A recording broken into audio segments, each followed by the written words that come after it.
Hello guys, here we are with the fourth session of the Viral Vocab Show. My name is Aditya Tiwari and I am teaching you English language for CUET 2024. जैसे कि आप सभी जानते हैं, weightage analysis के साथ साथ मैं आपको जो रेलिवेंट वोकैब है वो करवाता हूं, क्योंकि आपने अगर अभी रिसेंट में एक न्यूज आई है जब रजिस्ट्रेशन पूरे हो चुके हैं कि 10 लाख से ज्यादा बच्चे इंग्लिश का पेपर देने वाले हैं, विच मींस कि हाँ लड़ाई थोड़ी सी ज्यादा होने वाली है। तो उस समय में आपको रेलिवेंट चीजें पढ़नी है, सही चीजें पढ़नी है, इसके माध्यम से आपके मार्क्स बूस्ट हो सकें और आप इधर उधर की चीजों को दूर रख सकें, क्योंकि बहुत सारा कंटेंट आप पढ़ लोगे लेकिन अगर वो मतलब का नहीं तो क्या फायदा। उसी के लिए मैं आपके लिए एक्स्ट्रा मेहनत करके ये शो बनाता हूं जिसका नाम है द वायरल वोकैब शो, जिसमें हम लोग हर एक पेपर जो हमारा पीवाईक्यू में हो चुका है, जैसे कि आज का जो हमारा पीवाईक्यू रहने वाला है वो होगा 24 में 2023 की शिफ्ट 1 वाला। जो पीवाईक्यूज थे उनसे क्वेश्चंस कराता हूं, उनके ऑप्शंस कराता हूं, कैसे आपको क्वेश्चन को टैकल करना है, कैसे आप ऑड वन आउट के तरीके से आंसर निकाल सकते हैं, कैसे आप कॉनोटेशन के माध्यम से आंसर निकाल सकते हैं, आपको अगर नहीं भी आता है तो भी आप कैसे सही आंसर तक पहुंच सकते हैं। इन सभी ट्रिक्स एंड टिप्स के साथ आपके लिए सेशन लेकर के आता हूं। और इस सेशन के लिए अगर मैं सबसे ज्यादा इंपॉर्टेंट वर्ड एक बोल सकता हूं तो ये है बेटा रेलिवेंट वर्ड। रेलिवेंट है बहुत ज्यादा, प्लस मैं इस बात का भी वादा तो करने की कोशिश करता हूं कि अगर 10-12 क्वेश्चंस आते हैं तो उनमें से 7-8 क्वेश्चंस तो मैं यहां से फॉर श्योर मिल जाएंगे। किस्मत अच्छी रही, भगवान का साथ रहा तो पूरे भी मिल जाएंगे। चलिए हम लोग आज के सेशन में देखने वाले इडियम्स एंड फ्रेजेस जो एग्जाम में आए, प्लस फॉरेन वर्ड्स देखेंगे, प्लस होमोफोन्स। बेटा मैं देख रहा हूं 2023 के हर पेपर में आ रहे हैं, एक दो करके, यानी कि होमोफोन्स अपने को पढ़ने रहेंगे। सरल है पर आ रहे हैं। उसके बाद हमने देखा बेटा सिनोनिम्स आएंगे, एंटोनिम्स आएंगे। और now let's move to the question number 1। आज के जो पेपर है बेटा, ये जो पेपर था हमारा, इसमें कुल मिलाकर के 10 क्वेश्चन पूछे गए। कितने क्वेश्चन पूछे गए बेटा? 10 क्वेश्चन। यानी कि ये पेपर कितने मार्क्स का पूछा था वोकैब? लगभग 50 मार्क्स। 50 मार्क्स की वोकैब इस पेपर में पूछी गई। आपने अभी से पहले जो 2 सेशंस देखे उसमें 55 मार्क्स यानी कि 55 मार्क्स का था। कल या परसों में जो आप सेशन देखोगे उसमें 60 मार्क्स का भी आएगा। तो आप एवरेज मान सकते हो बेटा जो वोकैब है आपके पेपर में कितने मार्क्स की आती है? 50 to 60 मार्क्स की आती है। आप इस बात को अपने गांठ बांध लेंगे, जिससे आपको यह भी क्लैरिटी रहेगी कि यार 1/4 मार्क्स को कैरी करती है। So the question number 1 which is asking you कि आपको 2 लिस्ट दी गई है, आपको मैच कराने। ऐसे क्वेश्चंस आपको खूब दिए जा रहे हैं। अगर 10 क्वेश्चन है तो 10 क्वेश्चन में से 3 क्वेश्चन ऐसे आएंगे जिसमें 2 लिस्ट दे देगा, आपको मैच कराना होगा। और हां, जब आपको लिस्ट देगा ना तो आपके फायदे के लिए, आपको डरना नहीं है, क्योंकि आपको नीचे क्या मिल रहा होगा बेटा? ऑप्शंस। और उन ऑप्शंस के माध्यम से अगर तुम्हें 4 में से 1 या 2 भी आते हैं तो भी तुम सही आंसर तक पहुंच सकते हो। ऐसे वो ऑप्शन सेट कर रहा है, यानी कि कठिन ऑप्शन सेट नहीं कर रहा है। और इस बार जो तुम्हारे मामी दाला जी हैं, यानी कि जो एनटीए के चेयरमैन है, उन्होंने बोला भी था कि एग्जाम को बहुत ज्यादा कठिन नहीं रखा जाएगा ड्यू टू बच्चे बहुत ज्यादा। हाँ, रैंकिंग ऊपर जाएगी लेकिन एग्जाम कठिन नहीं होगा। आइए देखते हैं बेटा, यहां पर वर्ड लिखे हुए हैं, उधर उनकी मीनिंग बतानी है हमको। Constitutes abundant, absorb, depletion. आप लोग अगर सरल वर्ड जानते होंगे, अबंडेंट। अबंडेंट का मतलब होता है किसी चीज की अधिकता। किसी चीज की अधिकता तो हम क्या बोलते हैं बेटा? अबंडेंट बोलते हैं। और मैं यहां पर पहले से ही लिख करके लाता हूं ताकि ये सेशन आपका कम से कम मिनट का बने, 15 मिनट के अंदर ही बने, ताकि आप 15 मिनट में बहुत ज्यादा कंटेंट कम टाइम में ले सके। और कोशिश कीजिएगा इसकी पीडीएफ तो आपको मिल ही जाएगी। कोशिश कीजिएगा ये सब लिखने की, जो चीजें मैं लिख करके देता हूं जो आपके लिए इंपॉर्टेंट है, आप प्लीज उसे लिखिए। इस लिखने के माध्यम से आपका थोड़ा ज्यादा माइंड में आपकी चीजें जा पाएंगी। अधिकता होता है अबंडेंट का मतलब, जिसको आप बोलते हो प्लेंटी, प्लेंटीफुल बोलते हो, सफिशिएंट बोलते हो। यहां पर मैंने लिखा भी है एम्पल, जेनरस, सफिशिएंट, एम्पल, इन सभी वर्ड्स को हम बोल सकते हैं बेटा। अबंडेंट किससे मिल जाएगा? अबंडेंट बी का ऑप्शन नंबर 4 आ जाएगा। बी का ऑप्शन नंबर 4 कहां पर दिया है? बी का ऑप्शन नंबर 1 दिया है, 1 दिया है, यहां पर 4 दिया है बेटा। ऑप्शन नंबर सी आपका सही आ चुका है। यह था सिर्फ एक आपने जानना और उससे आपने सही ऑप्शन पकड़ लिया। यह होता है बेटा आंसर सॉल्विंग टेक्निक्स। इसको क्या बोलता हूं मैं? आंसर सॉल्विंग टेक्निक्स है ये। आप आंसर सॉल्व किस तरीके से कर ले रहे हो, ठीक है? आपको सही तरीके से पकड़ना है और आप पकड़ पाओगे। चलिए, एब्जॉर्ब का मतलब होता है किसी चीज को अवशोषित करना। एब्जॉर्ब यानी कि टेक इन। यहां पर सिंपल सा वर्ड दिया था बेटा एब्जॉर्ब का, टेक इन। सी का 1, क्या सी का 1 आ रहा है? बिल्कुल आ रहा है भैया। सी का 1 भी किसी में नहीं आ रहा, तो यानी कि अगर आप कोई एक वर्ड भी पकड़ लेते तो ये 4 के 4 से डरना नहीं है कि यार 4 दिए, 4 तो आते भी नहीं है। अगर कठिन हुए कोई एक अगर आता है तुम्हें तो भी तुम सही आंसर तक पहुंच जाओगे, ठीक है ना? एब्जॉर्ब तुमको बता दें। कॉन्स्टिट्यूट का मतलब होता है to create something, to form बोलते हैं ना भैया। कॉन्स्टिट्यूशन बनाया गया तो कॉन्स्टिट्यूट का मतलब होता है बनाना, तो ऑप्शन नंबर सी इसका सही हो जाएगा। Then depletion. डिप्लीशन का मतलब क्या होता है बेटा? डिप्लीशन का मतलब होता है डिक्लाइन, किसी चीज का कम होना, ड्रॉप होना, डिक्रीज होना, रिडक्शन होना। और एग्जॉशन, इसका सही आंसर क्या बनेगा? इसका सही आंसर बनेगा बाबू तुम्हारा एग्जॉशन, ऑप्शन नंबर 2। एग्जॉशन का क्या मतलब है? एग्जॉशन का मतलब होता है जब आपकी एनर्जी लो हो जाती है, दैट इज एग्जॉशन। क्या लिखा है? Complete depletion of energy, that is exhaustion. Fatigue बोल सकते हैं। फटीग का मतलब होता है थका हुआ। ये पेपर के इंपॉर्टेंट वर्ड है फटीग। अगर मैंने यहां पर लिखा है यानी कि इंपॉर्टेंट है। फिर आपके बाद आ गया बेटा कोलैप्स। कोलैप्स ये भी बोलते हैं यार जो इमारत थी वो ढह गई, so the building was collapsed. और आप ये भी बोल सकते हो आई एम नाउ कोलैप्सिंग, मैं थक गया हूं यार, मुझे सोना है, दैट इज कोलैप्स, ठीक है ना? फटीग भी वही वर्ड है। नेक्स्ट क्वेश्चन देखते हैं। क्वेश्चन नंबर 1 से आपने काफी कुछ सीख लिया होगा। Now the question number 2 which is asking you antonym of decreasing. बहुत ही सिंपल वर्ड पूछा है आपसे। डिक्रीज, कम होना, कर्टेल होना, रिड्यूस होना, जिसके सिनोनिम हो जाते हैं, पर मैंने लिखे कौन कौन से बेटा, डिक्रीज का नहीं लिखा है, वो तो सिंपल है, वर्ड पता होगा। यहां पर फिर कुछ वर्ड्स हैं उनको भी देखते हैं। रिलाई बोलते हैं ना, रिलाई अपॉन, हम लोग क्या बोलते हैं, I am relying upon you बोलते हैं ना, I am relying upon you. तो रिलाई के साथ हमेशा अपॉन आता है, ये आपको क्या याद रखना है बेटा, रिलाई के साथ अपॉन होता है। रिलाई का मतलब होता है डिपेंडेंट होना, किसी पर विश्वास करना, किसी के आश्रित हो जाना, दैट इज रिलाइंग अपॉन। उसके बाद वर्ड है बेटा एब्जॉर्ब्ड। एब्जॉर्ब का मतलब क्या होता है, एब्जॉर्ब का मतलब होता है टू बी बिजी। अगर तुम अपने काम में तल्लीनता से लगे हुए हो तो कोई कहेगा he is absorbed in his work, वो अपने काम में लगा हुआ है, he is focused in his work, he is so much into it. यानी कि यहां पर एंगेज्ड बोल सकते हैं, फोकस्ड बोल सकते हैं और एंग्रॉस्ड बोल सकते हैं। ये तीनों वर्ड बच्चे याद रखिएगा, आपके पेपर में मुझे लगता है कि मिलने वाले हैं। आप मेरी आंखों की चमक देख करके समझ जाया करो कि अगर मैं बोल रहा हूं ना, क्योंकि मैंने मेहनत की होती है इसके पीछे कि कौन सा एग्जाम में आ सकता है, खूब सारे पेपर देख लिए, फिर मैं ट्रेंड सेट करता हूं कि क्या कठिन पूछेगा इससे वर्ड, नहीं इनमें से कोई पूछेगा जरूर, एंग्रॉस्ड या फिर एंगेज्ड, इन दोनों में से आएगा और एंग्रॉस्ड ज्यादा इंपॉर्टेंट है, मुझे ऐसा लगता है। डिमिनिश का मतलब क्या होता है, डिमिनिश का मतलब होता है कम होना, मिनिएचर बोल दिया, यहां पर मिनिमाइज हो गया, डिसमिस हो गया। और आपका यहां पर सही आंसर क्या होगा, डिक्रीज का मतलब होता है बेटा घटना, निगेटिव सेंस है। एक्सिलरेटिंग का मतलब होता है बढ़ना, पॉजिटिव सेंस है। आंसर तो आप ऐसे भी दे सकते थे केवल निगेटिव और पॉजिटिव के हिसाब से। रिलाई का मतलब क्या था, एब्जॉर्ब्ड, अपने आप में एंग्रॉस्ड होना, ये पॉजिटिव वर्ड से, लेकिन आप ये देखिए डिक्रीज मतलब कम होना, एक्सिलरेट यानी कि बढ़ना। एक्सिलरेट को हम लोग इंक्रीज बोल सकते हैं, राइज बोल सकते हैं, और एक्सपैंड बोलते हैं ना, he is expanding his empire, वो अपने एम्पायर को बढ़ा रहा है। नेक्स्ट क्वेश्चन देखते हैं बेटा, question number 3, choose the correct option, give the meaning of the word NOTA बेने। यानी कि आपसे यहां पर क्या पूछ लिया, एक फॉरेन वर्ड आ गया, आपके पेपर में फॉरेन वर्ड आ रहे हैं ना, फॉरेन वर्ड। यहां पर कितने फॉरेन वर्ड पूछे गए इस पेपर में, एक फॉरेन वर्ड पूछा गया। इसके पहले वाले में भी एक पूछा गया था, उससे पहले वाले में बेटा 2 पूछे गए थे, तो 1 2 1 2 आ रहे हैं। यानी कि आप ये मान सकते हैं किसी भी पेपर में 2 से ज्यादा नहीं पूछेगा और 1 से कम नहीं पूछ रहा है ना, मैक्सिमम 2 आ रहा है और मिनिमम 1 आ रहा है। ऐसे आप क्राइटेरिया सेट कर सकते हो। तो अगर आप फॉरेन वर्ड से लोथ करते हो, घृणा करते हो, नहीं पढ़ना फॉरेन वर्ड्स, तो आपको पता है 2 क्वेश्चन या 1 क्वेश्चन छोड़ना पड़ेगा, और 10 क्वेश्चन छोड़ने की कैटेगरी में 8 तब भी बच रहे हैं। तो ऐसे सोच के चलो, तुम बहुत सही तरीके से पेपर में अटेम्प्ट करके आओगे। इधर देखते हैं बेटा, नोटा बेने।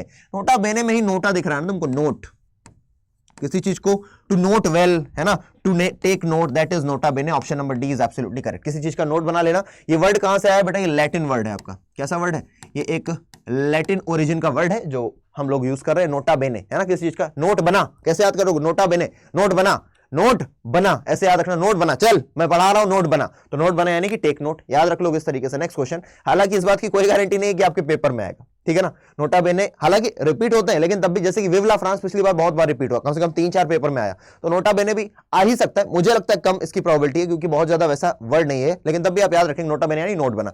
नॉलेज कभी भी खराब तो नहीं होता। नेक्स्ट क्वेश्चन है, दिस ऑइंटमेंट, ये आपसे पूछा गया बेटा होमोफोन, जरा आप लोग आंसर दें, होमोफोन। और हाँ यार, तुम लोगों की एक मैं तुमसे रिक्वेस्ट ही कर सकता हूं यार, कि जब तुम इस सेशन को देख रहे हो, तुम्हें लगता है कि हाँ यार भैया सेशन तो तगड़ा लेकर के आ रहे हैं, काफी हेल्पफुल हो रहा है, तो लाइक किया करो और प्लीज एक कमेंट किया करो, प्लीज एक कमेंट किया करो। ज्यादा कुछ कमेंट नहीं करना है अगर तुमको, तो सिर्फ इतना कर दिया करो, अगर तुम्हें टाइम ही बचाना है, #WWW, मैं इतने से भी खुश हूं, है ना। #WWW यानी कि वी विल विन, और एक आया था भैया आदित्यम शरणम गच्छामि ASG, #ASG, इन दोनों में से दोनों कर दो, बस इतना भी मेरे लिए काफी है। बाकी जो मेरे अपने बच्चे हैं जो बहुत ही पसंद करते हैं, वो तो लिखते ही है लंबा चौड़ा, और मुझे अच्छा लगता है, मैं हर एक को लाइक करता हूं, मैं देखता हूं, क्योंकि खुशी होती है यार, तुम्हारे लिए तो करना है, क्योंकि तुम कुछ लोग को टाइम लगता है भैया ऐसे नहीं हो पाएगा, तो इतना लिख देना केवल, #WWW और #ASG, ठीक है ना। This ointment would help dash the cuts on your dash. अब यहां पर बोल रहा है बेटा कि आपको होमोफोन्स बताने, तो यहां पर हील नी, ये वाला ऑप्शन कट गया, हील हील हील हील आएगा। एक होता है बेटा HEAL, हील, हील का मतलब होता है बेटा किसी चीज में सुधार होना, आपकी स्थिति में सही होना। तो the ointment would help heal the cuts, HEAL, heal the cuts on your heel, heel यानी कि AD, HEEL, तो HEAL heal, option number B बेटा यहां पर हो जाएगा। बहुत सिंपल क्वेश्चन है, लेकिन तब भी कभी कभार बच्चे इसमें भी मुंह की खा जाते हैं, इसलिए बता दिया गया है, बहुत आराम से देखें। क्वेश्चन नंबर 5 आपसे क्या बोल रहा है, फिर से बेटा उसने क्या पूछा है, 2 क्वेश्चन आ गए इसमें होमोफोन्स के, सीरियल और सीरियल।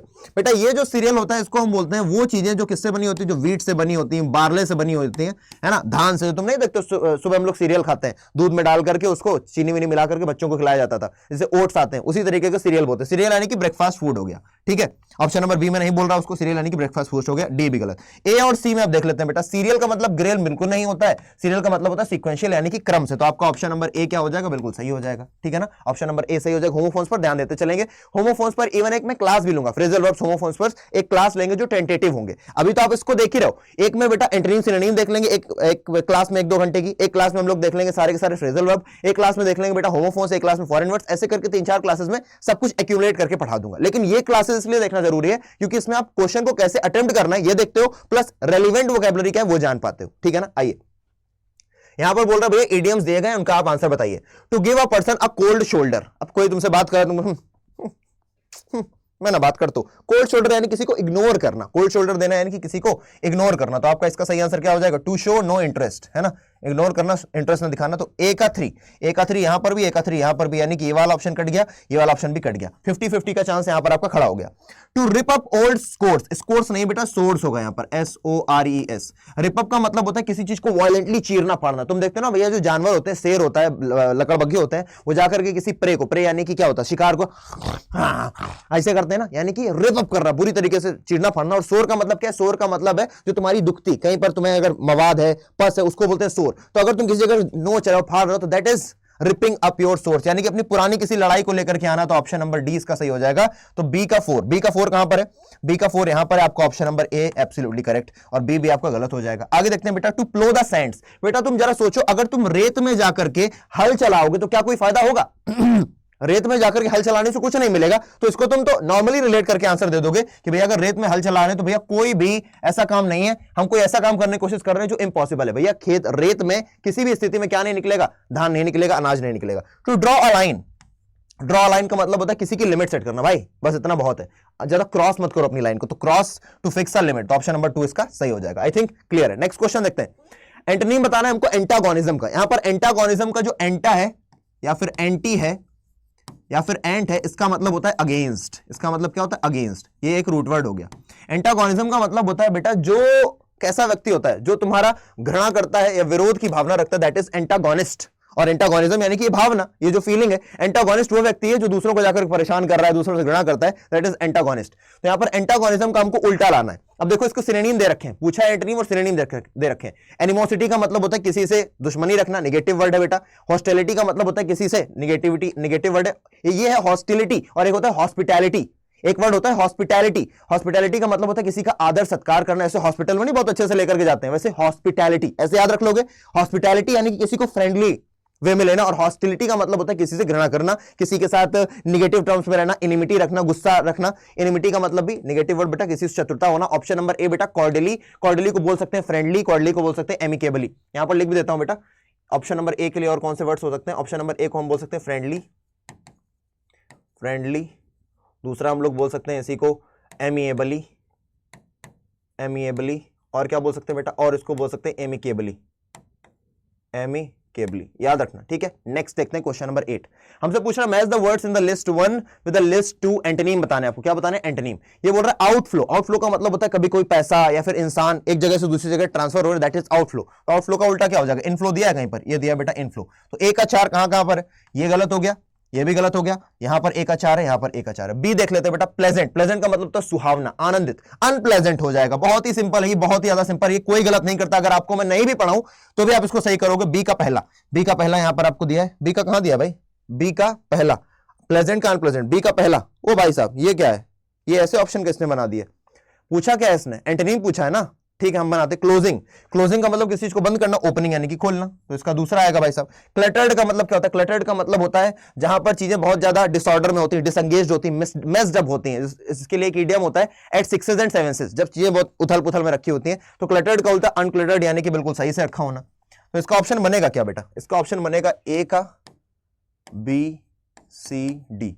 ए का आंसर है 4, बी का 1 2 3 पर 4 1 2 3, 4 1 2 3 कहीं नहीं आ रहा क्या? 4 3 2 1, 4 1 2 3 नहीं यार, ये तो 4 1 2 3 कहीं आ ही नहीं रहा है। तो ये सारे के सारे ऑप्शंस कर रहे हैं, गलत है।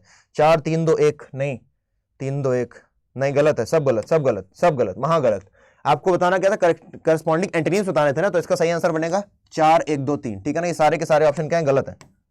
हट, ठीक है, समझ गया ना। आउटफ्लो का उल्टा हो जाएगा इनफ्लो, प्लेजेंट का अनप्लेजेंट, क्लोजिंग का ओपनिंग। इतना सरल में भी ऑप्शन कर दिया। और अगर ऐसा कोई सिनेरियो बनता है पेपर में तो आपको उसके एक्स्ट्रा मार्क्स दिए जाते हैं, यानी कि 5 मार्क्स आपको इसके फ्री में मिलेंगे, भले किसी ने गलत किया हो तो भी, पर इसको कोई गलत नहीं करेगा। बहुत सिंपल है। Question number 9। और हाँ, आज से मैंने ये भी शुरू किया कि मैं एक क्वेश्चन आपसे पूछूंगा, एक क्वेश्चन मैं आपसे पूछूंगा। तो ये वो क्वेश्चन है जो आपका होमवर्क क्वेश्चन है।